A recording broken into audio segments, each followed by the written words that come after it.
अरवल विधानसभा seat की कहानी बड़ी दिलचस्प है। यह किसी एक पार्टी या नेता की जागीर कभी नहीं रही। यहाँ की जनता ने हर चुनाव में नए नए चेहरों और पार्टियों को मौका दिया है, जिससे ये सीट हमेशा से बिहार की राजनीति का एक अहम अखाड़ा बनी रही है। कभी यहाँ लाल झंडे का परचम लहराया तो कभी कमल खिला, कभी लालटेन की रोशनी फैली तो कभी किसी निर्दलीय उम्मीदवार ने ही बाजी मार ली। यह अस्थिरता ही अरवल की असली पहचान है, जो दिखाती है कि यहाँ के वोटर किसी के बंधुआ नहीं हैं, बल्कि हर बार अपने मुद्दों और उम्मीदों पर ही वोट देते हैं। अगर हम पिछले कुछ चुनावों पर नजर डालें तो यह तस्वीर और भी साफ हो जाती है। 2020 के चुनाव में भाकपा माले लिबरेशन के महानंद सिंह ने बड़े अंतर से जीत हासिल की, जिससे वामपंथ की जड़ें एक बार फिर मजबूत होती दिखीं। उन्होंने लगभग 20,000 वोटों से भाजपा के उम्मीदवार को हराया। लेकिन इससे ठीक पहले 2015 में जब राजद और जदयू का महागठबंधन था, तो राजद के रविंद्र सिंह ने यहां से जीत दर्ज की थी। और उससे भी पहले 2010 में जब माहौल अलग था, तो भाजपा के चितरंजन कुमार विधायक बने थे। यह अदला बदली साबित करती है कि अरवल का मिजाज समझना आसान नहीं है। ये चुनावी विविधता अरवल की मिट्टी में ही बसी है। यहाँ के लोग राजनीतिक रूप से काफी जागरूक हैं और हवा का रुख भांपकर अपना फैसला बदलते रहते हैं। 1990 के दशक में जनता दल का प्रभाव था। फिर 2005 में लोजपा ने भी यहाँ अपना खाता खोला। हर चुनाव एक नई कहानी लेकर आता है, जिसमें पुराने समीकरण टूटते हैं और नए बनते हैं। पार्टियों के लिए यह एक चुनौती है, क्योंकि उन्हें पता है कि सिर्फ जाति या चेहरे के दम पर यहाँ जीतना मुश्किल है। उन्हें जमीन पर काम करके दिखाना होता है और जनता के दिलों में जगह बनानी पड़ रहती है। इस सीट का इतिहास हमें यह भी बताता है कि यहाँ के मुद्दे स्थानीय होते हैं। सिंचाई, सडीडी चाक, बिजली और रोजगार जैसे सवाल हर चुनाव में हावी रहते हैं। राष्ट्रीय राजनीति का असर तो होता है, लेकिन अंत में फैसला इसी बात पर होता है कि कौन सा उम्मीदवार या पार्टी इन जमीनी समस्याओं को सुलझाने का सबसे मजबूत वादा करती है। यही वजह है कि 2025 का चुनाव भी एक खुली लड़ाई होने वाला है, जिसमें कोई भी पार्टी अपनी जीत का दावा पहले से नहीं कर सकती। अरवल की जनता एक बार फिर अपना नया नायक चुनने के लिए तैयार है। अरवल का चुनावी गणित समझने के लिए यहाँ के जातिगत समीकरणों की पहेली को सुलझाना बहुत जरूरी है। ये एक ऐसा इलाका है जहाँ कई जातियों का प्रभाव है, लेकिन कोई भी एक जाति अकेले दम पर किसी को जिता या हरा नहीं सकती।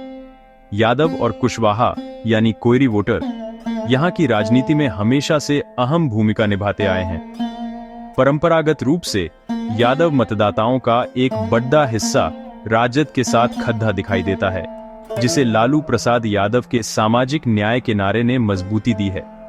वहीं कुशवाहा समाज का वोट अक्सर बदलता रहा है, जो कभी एनडीए तो कभी महागठबंधन की तरफ झुकता है। इसके अलावा दलित समुदाय, खासकर मुसहर और पासवान जातियों की आबादी भी निर्णायक है। पिछले कुछ सालों में वामपंथी दलों, विशेषकर भाकपा माले, ने इन हाशिए पर पडीडीडीजे समूहों के बीच अपनी मजबूत पकड़ डीडीएच बनाई है। 2020 में महानंद सिंह की जीत इसी का प्रमाण थी, जब दलित और अति पिछड़े वर्ग के वोटों का एक बड़ा हिस्सा लाल झंडे के पक्ष में गया। यह बदलाव दिखाता है कि अब ये समुदाय सिर्फ किसी के वोट बैंक नहीं है, बल्कि अपनी आवाज खुद बुलंद कर रहे हैं। वहीं भूमिहार और राजपूत जैसी ऊंची जातियों का वोट पारंपरिक रूप से भाजपा के पक्ष में जाता रहा है। राजनीतिक दलों की रणनीति भी इन्हीं जातीय समीकरणों के इर्द गिर्द घूमती है। राजद अपने पारंपरिक एमवाई यानी मुस्लिम यादव समीकरण के साथ अति पिछड़ों को जोड़ने की कोशिश करता है। जहानाबाद लोकसभा सीट पर 2024 में राजद की बड़ी जीत ने इस इलाके में उनके प्रभाव को फिर से साबित किया है। दूसरी तरफ भाजपा ऊंची जातियों और गैर यादव पिछड़ी जातियों को एक साथ लाकर एक मजबूत गठबंधन बनाने का प्रयास करती है। वे प्रधानमंत्री मोदी के चेहरे और विकास के वादों के सहारे इन जातीय दीवारों को तोड़ने की कोशिश में लगे हैं। लेकिन अब यह खेल पहले जैसा सीधा नहीं रहा। हाल ही में अगस्त 2025 में मतदाता सूची से लगभग 30,000 नामों का हटना और लालू परिवार में तेज प्रताप यादव द्वारा अपनी अलग पार्टी बनाने की घोषणा ने नए सवाल खड़े कर दिए हैं। तेज प्रताप के मैदान में उतरने से यादव वोटों में बिखराव हो सकता है, जिसका सीधा फायदा एनडीए को मिल सकता है।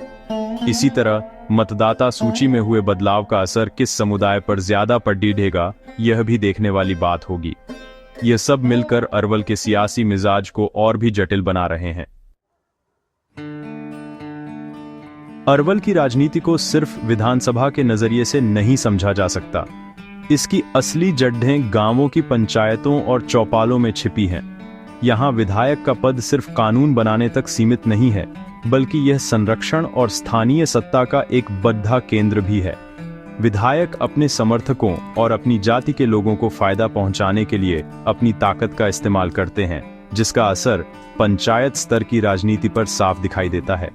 चाहे मनरेगा में काम दिलाना हो, राशन कार्ड बनवाना हो या फिर प्रधानमंत्री आवास योजना का लाभ दिलवाना हो, सब कुछ राजनीतिक वफादारी से जुड़ा होता है। उदाहरण के लिए, जब कोई विधायक जीतता है तो उसके करीबी लोग गांवों में मुखिया, सरपंच और वार्ड सदस्य के पदों पर मजबूत हो जाते हैं। सरकारी योजनाओं का पैसा और लाभ अक्सर इन्हीं लोगों के जरिए बांटा जाता है। इससे एक नया शक्ति केंद्र बन जाता है, जहां विधायक के समर्थक मजबूत होते हैं और विरोधी खेमे के लोग हाशिए पर चले जाते हैं।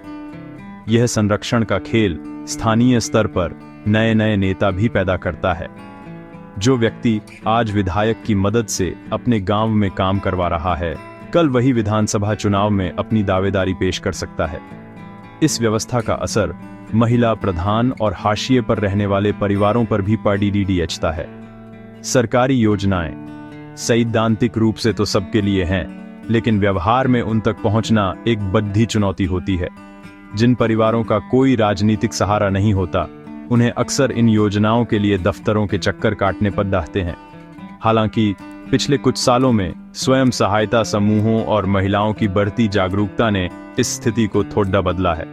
अब महिलाएं अपने हक के लिए आवाज उठाने लगी हैं और पार्टियां भी यह समझ रही हैं कि महिला वोटरों को नजरअंदाज नहीं किया जा सकता। यह संरक्षण की राजनीति दोधारी तलवार की तरह है। एक तरफ यह विकास को कुछ खास इलाकों या समुदायों तक सीमित कर देती है, जिससे असमानता बढ़ती है। दूसरी तरफ यह हाशिए पर पड़े समूहों के कुछ लोगों को आगे बढ़ने का मौका भी देती है, जो पहले सत्ता के गलियारों से बहुत दूर थे। 2025 के चुनाव में भी यह मुद्दा अहम होगा। वोटर ये जरूर देखेंगे कि कौन सा उम्मीदवार सिर्फ अपनी जाति या अपने लोगों का भला करेगा और कौन पूरे अरवल के विकास की सोच रखता है। पंचायत की राजनीति का यह ताना बाना ही विधानसभा की जीत का रास्ता तय करेगा। जैसे जैसे 2025 का विधानसभा चुनाव नजदीक आ रहा है, अरवल का राजनीतिक पारा चढ़ाता जा रहा है। इस बार का मुकाबला पहले से कहीं ज्यादा अनिश्चित और दिलचस्प होने की उम्मीद है। अभी तक किसी भी बड़ी पार्टी ने अपने पत्ते नहीं खोले हैं और उम्मीदवारों के चयन को लेकर गहरी अनिश्चितता बनी हुई है। क्या भाकपा माले अपने मौजूदा विधायक महानंद सिंह पर ही दोबारा दांव लगाएगी, या फिर महागठबंधन के भीतर यह सीट राजद के खाते में जाएगी? दूसरी ओर एनडीए में भी यह सीट भाजपा को मिलेगी या किसी सहयोगी दल को, यह अभी साफ नहीं है।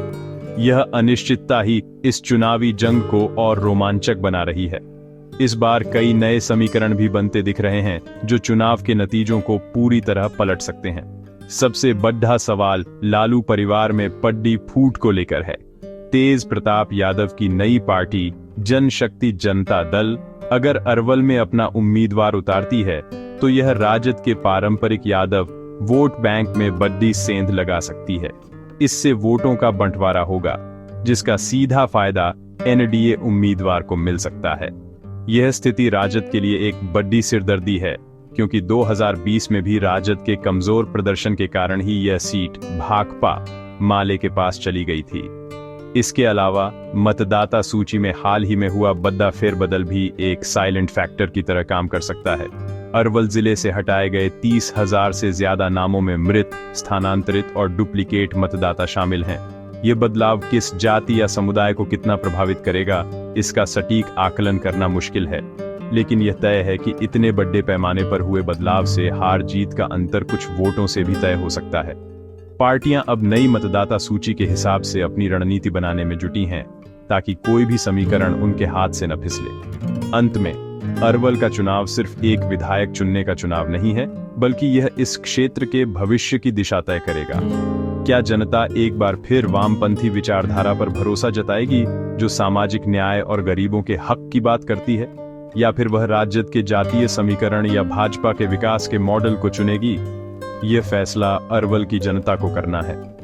एक बात तो तय है, 2025 का यह महासंग्राम कई पुराने मिथकों को तोड़ देगा और बिहार की राजनीति में एक नई इबारत लिखेगा, जिसका असर आने वाले कई सालों तक महसूस किया जाएगा।